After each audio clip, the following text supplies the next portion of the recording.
আসসালামু আলাইকুম বন্ধুরা, আশা করি আপনারা সবাই ভালো আছেন।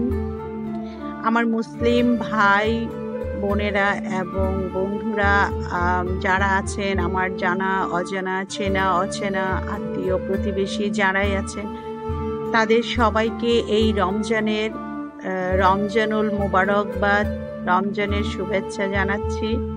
আমাদের জন্য দোয়া করবেন, আপনাদের জন্য এবং সবার জন্য প্রেয়ারে আমি দোয়া করি। আপনারা সবাই ভালো থাকুন, সুস্থ থাকুন, সুন্দর থাকুন, সুখে থাকুন। আজকের এই ব্লগটা শুরু করছি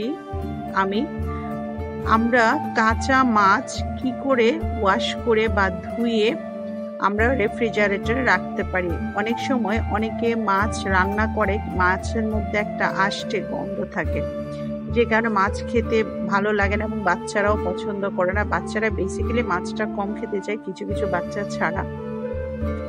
তো সেই ক্ষেত্রে আমার বাচ্চারা মাছটা একটু কম খেতে চায়, তারপরেও আমি বিভিন্নভাবে তাদেরকে খাওয়ানোর চেষ্টা করি, কারণ মাছ হচ্ছে ব্রেন ডেভেলপমেন্ট এবং স্বাস্থ্যের জন্য খুব ভালো দেন মাংস।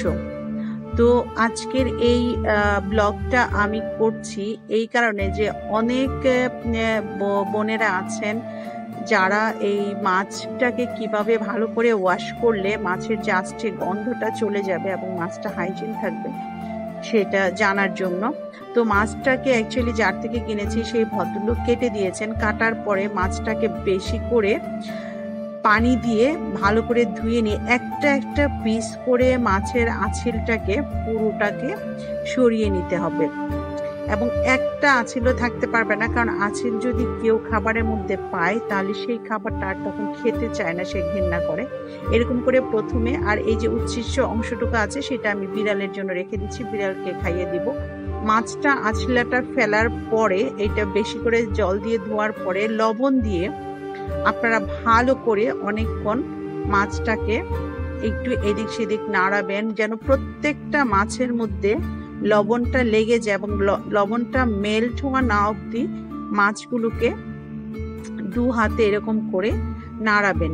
নাড়ালে দেখা যাবে মাছের মধ্য থেকে যে কালো অংশটা এবং মাছের যে ময়লাগুলো আছে, যেটা মাছ পানি থেকে খেয়ে থাকে, সেই ময়লাগুলো পুরোটাই বের হয়ে যায় এবং মাছের যে আষ্টে গন্ধটা, সেই গন্ধটা আর থাকবে না। তারপরে মাছটার লবণটা যখন মেল্ট হয়ে যাবে তখন অনেকবার, মিনিমাম 3-4 বার করে পুরো ডুবা জলে ধুইতে হবে এবং চেষ্টা করবেন একটা একটা করে ধুইতে, তাহলে হয়তো ময়লাটা সরে যাবে, মাছের গায়ে ময়লাটা লেগে থাকবে না।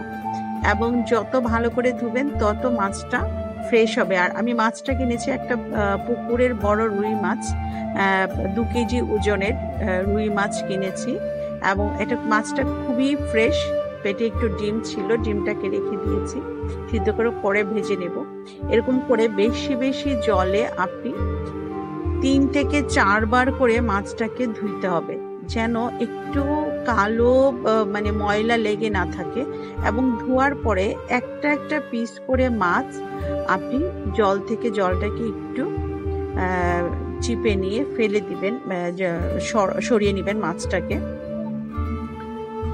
এই রমজানে প্রতিদিন অ্যাকচুয়ালি মাছ কেটে ধুয়ে রান্না করাটা খুবই বিরক্তিকর। এই জন্য আপনি মাছটা ওয়াশ করার পরে একদিন যদি আপনি ফ্রিজে রেখে দেন তাহলে 1-2 দিন খুব ভালো চলবে। তবে 3 থেকে 4 দিনের বেশি ফ্রিজে রাখা উচিত না, ডিপ ফ্রিজে রাখা উচিত না। 1-2 দিনের মধ্যে মাছটা খেয়ে ফেলা ভালো। যতটুকুন সম্ভব যে ফ্রেশ খাওয়ার চেষ্টা করবেন, এটা বাচ্চাদের স্বাস্থ্যের জন্য খুবই উপকারী।